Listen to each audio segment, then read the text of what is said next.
Bon, alors, premier jour du défi sur 100, reste 99 jours.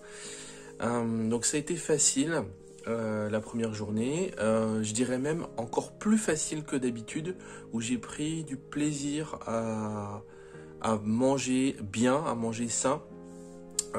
Et ça, je pense que c'est dû au fait que, tu vois, quand tu prends un engagement, quand tu planifies quelque chose, tu le décides vraiment en fait, et ben il y a toute l'énergie qui se met en place dans ce but-là. Donc là, je suis dans une super énergie. J'ai envie que ça dure jusqu'au 100e jour pour que ce soit bien ancré dans mes habitudes alimentaires. Et voilà, donc je te donne rendez-vous pour la suite. Salut, alors jour 2, aujourd'hui on va parler du poids et je vais me peser.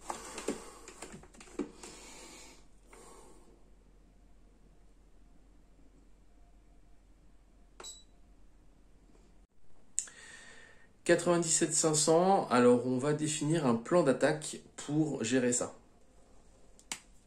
Alors, logiquement, avec la stratégie que je mets en place, mon poids devrait faire quelque chose comme ça.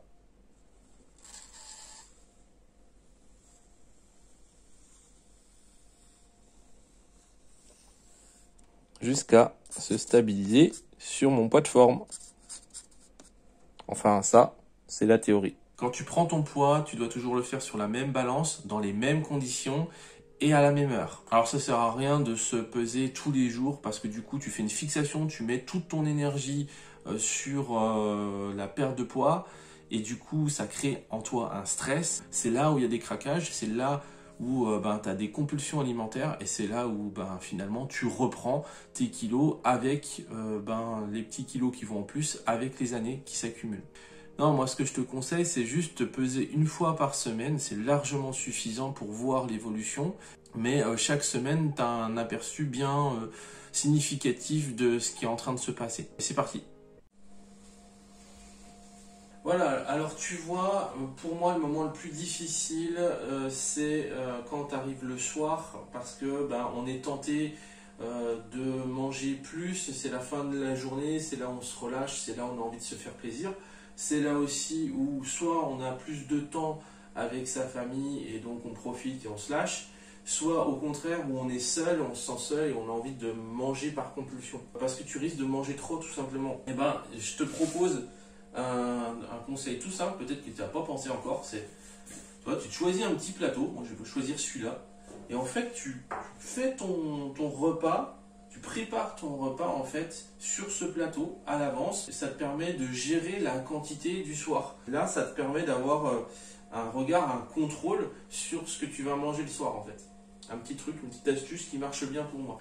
Tu vois, ce qui va être intéressant, c'est que avec cette méthode-là, tu vas perdre du poids assez rapidement, donc ça va te motiver. Tu vas voir qu'il y a des vrais changements dans les premiers jours, en fait, dans les premières semaines. Et une autre chose qui peut te motiver aussi, c'est de voir que après, certes, tu perds du poids euh, lentement, mais tu reprends pas.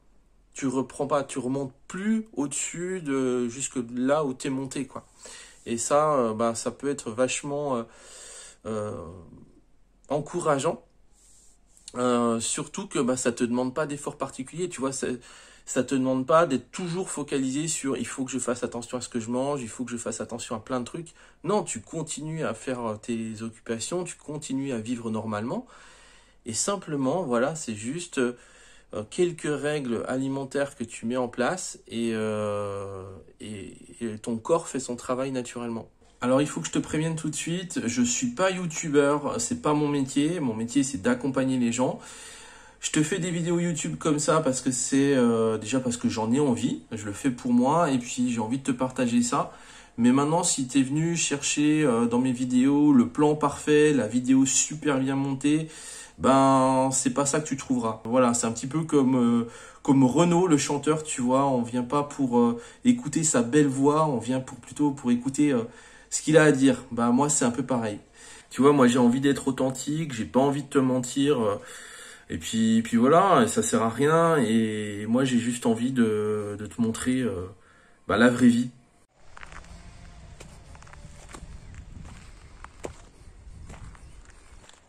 Salut, alors jour 3. Aujourd'hui, c'est la première fois que j'ai une vraie envie de manger, enfin de grignoter. Là, ça m'a pris, c'est la première vraie compulsion qui arrive. Et ce qui se passe, c'est que je travaille seul à la maison. Et la tentation, du coup, d'ouvrir un placard ou d'ouvrir le frigo et de manger un truc sucré ou un truc salé, la tentation est assez grande. Donc ce que j'ai fait, c'est j'ai pris mes baskets et je suis sorti pour m'aérer un peu. Voilà.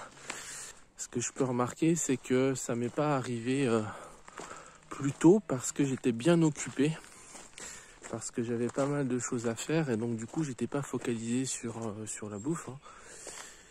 Et là, maintenant que j'ai fini ce que j'avais à faire, il y a une sorte d'ennui qui est arrivé. Tu vois, j'ai eu quelques petits soucis là, quelques tracas, des choses qui sont pas déroulées comme j'avais prévu exactement. Donc ça me pose des petits problèmes. Et du coup... bon bah je fais les choses, hein, je fais les choses pour résoudre des problèmes, mais c'est vrai qu'après coup, une fois que l'action est passée, que quand le stress retombe quelque part, quand ça se repose, ben t'as envie de te poser, t'as envie de te détendre et t'as envie de juste te récompenser, je sais pas si c'est le mot, te récompenser avec un petit truc sucré, un petit truc salé. Et en fait, c'est une habitude qui est bien ancrée, en fait. J'ai remarqué chez moi. Donc voilà. Ça, je l'ai repéré. Et t'es pas obligé de céder à ce truc-là, en fait. Tout dépend de l'intensité, tout dépend de là où tu en es, bien sûr. Mais voilà ce que j'ai fait, parce que j'avais la possibilité. Hein. Ben, j'ai pris mes chaussures et je suis sorti. Marcher un petit peu, là, ça va déjà beaucoup mieux. Et tu vas voir qu'avec le temps, tu vas apprendre, tu vas t'entraîner de plus en plus à repérer en fait tes mécanismes quand la compulsion arrive, comment la gérer et puis qu'est-ce que tu peux mettre en place pour la dépasser. Voilà, bon, moi j'avais besoin en fait d'une bonne petite pause, d'un bon petit bol d'air, de marcher un petit peu. Et là je sens que ça se détend, c'est cool. Voilà, donc je fais une petite promenade, je vais terminer ma petite promenade et puis on sera reparti. En fait, tu vois, c'est ton système archaïque qui se met en route quand tu as une frustration. Tout de suite, tu vas avoir envie d'aller chercher des ressources primaires, des ressources basiques qui sont la bouffe, pour te soulager, pour soulager les tensions. Mais en fait, ce que tu peux faire, c'est être plus subtil que ça.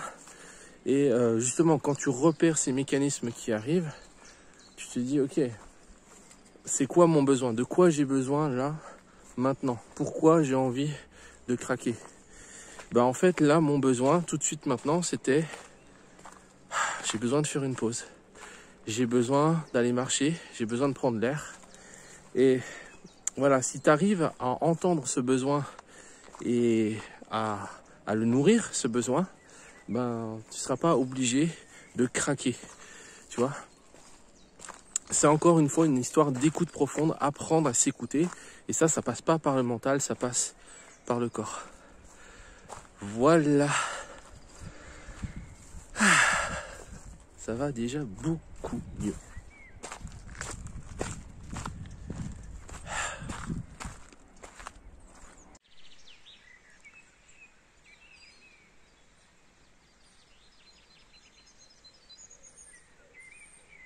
Salut, alors on est dimanche matin, il fait froid et humide et je me suis levé tôt pour faire ma petite vidéo matinale et en profiter pour faire ma petite balade parce que tout le monde dort encore à la maison. Voilà, je ne l'ai pas réveillé à tout le monde. Alors, petit bilan de la semaine, de cette semaine qui finalement est passée très vite. Voilà, ça y est, première semaine à réaliser déjà. Tiens, je vais peut-être t'emmener là-haut. Ça pourrait être sympa. Donc pas de craquage alimentaire. Et ça s'est relativement bien passé. Il y a eu 2 moments dans la semaine où c'était vraiment intense. Un premier où c'est passé tout de suite et puis un deuxième que je t'ai pas filmé vendredi où j'ai dû prendre une décision difficile par rapport à mon activité et gros stress. Et là, sans craquer, j'ai quand même été limite où j'ai mangé beaucoup le soir en fait. Mais voilà, j'ai pas grignoté entre les repas, j'ai respecté les règles, voilà. Donc à part ces 2 moments qui étaient un peu intenses, la fois où du coup j'avais besoin de m'aérer et de faire une pause, et cette fois-là où j'ai dû prendre cette décision difficile, la semaine s'est relativement bien passée. Donc 2 fois où j'ai géré les compulsions, donc c'est assez cool.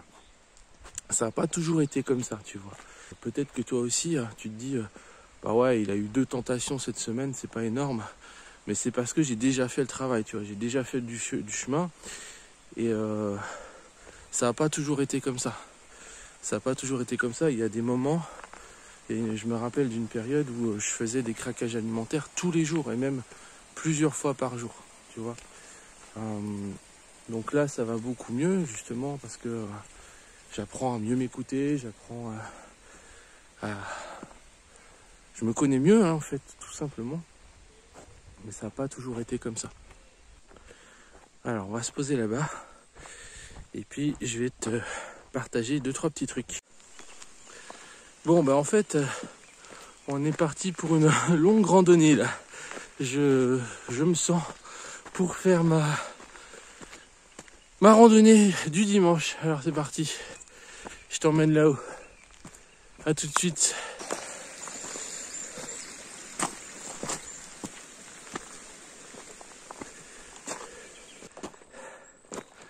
Ça y est, on y est presque. Alors si tu as du mal à gérer tes émotions, que tes émotions font l'ascenseur, tu vois, très très haut, tu montes dans la joie, et puis tu peux très vite, l'instant d'après, retomber très très bas, dans des états profonds de tristesse. Si tu as de l'impulsivité, de la colère qui sort comme ça, que tu n'arrives pas à gérer, je te conseille un truc. Mets-toi au sport, ou du moins fais une activité physique qui te fait du bien. T'es pas obligé de faire comme moi, tu vois, de faire des grosses randos ou des trucs comme ça. Tiens, c'est là. Mais par contre, bouge ton corps. Tu sais que faire du sport, ça a plein de bienfaits, mais le bienfait numéro 1 pour les hypersensibles, c'est quoi? C'est que l'activité physique, le sport régulier, c'est un régulateur naturel de ton humeur. Donc pas besoin de médicaments, pas besoin de thérapie. Tu fais du sport et tu vas voir que ça va aller beaucoup mieux. Ça fait pas tout, mais moi je sais que malgré tout le travail que j'ai fait, tu vois, le sport ça reste encore un besoin dans ma vie. Si j'ai pas mon activité physique régulière, je suis pas bien. Voilà, allez, on se donne rendez-vous au sommet. Ça y est, on est arrivé. J'ai chaud. Alors, comme tu peux le voir, ou pas, c'est tout gris. C'est pas un super temps. Mais ce qui est important, c'est la météo à l'intérieur de toi. Waouh, j'ai chaud. Donc première semaine assez facile comparée à tout ce que j'ai vécu avant. Et si j'ai réussi à tenir cette semaine, je pense qu'il y a 2 raisons principales. La première, c'est que j'étais bien occupé. L'erreur qu'on fait souvent quand on veut commencer un défi comme ça pour prendre soin de sa santé, prendre soin de soi, eh bien on se dit je vais attendre d'être en vacances, je vais attendre de ne pas être stressé, je vais attendre d'avoir moins de choses à faire.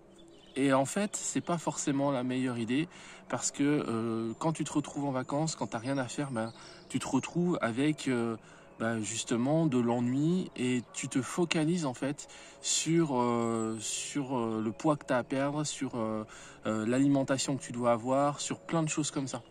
Et du coup, tu es dans un hyper contrôle qui fait que tu te stresses et ça te mène droit à l'échec. Là, j'ai trouvé cette première semaine de défi facile parce que j'étais occupé, parce que j'ai continué à faire mes occupations, j'ai continué à travailler et du coup, ça m'a pas pris énormément d'énergie. C'était assez facile en fait parce que j'étais occupé, parce que j'avais des choses à faire. T'as pas besoin de mettre une énergie de ouf pour faire ce défi en fait, c'est juste tu l'intègres dans ta vie quotidienne.